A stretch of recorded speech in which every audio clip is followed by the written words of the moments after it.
সিংহ দেখছো দেখছো অসুর কিরকম অসুর ভয় লাগছে অসুর দেখে সিংহ দেখছো কয়টা সিংহ বাবা এটা কয়েল হ্যাঁ মশা কামড়াচ্ছে এই যে পেঁচা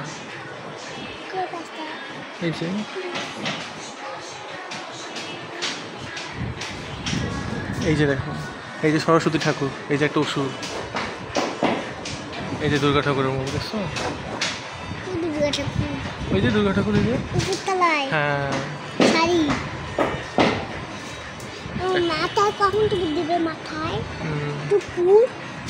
এই যে রাজহাঁস এই যে হাঁস কই হাঁস কই দেখাও সরস্বতী ঠাকুরের বাহন এই যে ময়ূর কার্তিক ঠাকুরের বাহন এই যে ময়ূর দেখছো এটা হচ্ছে কার্তিক ঠাকুর হ্যাঁ দেখলে ভালো লাগলো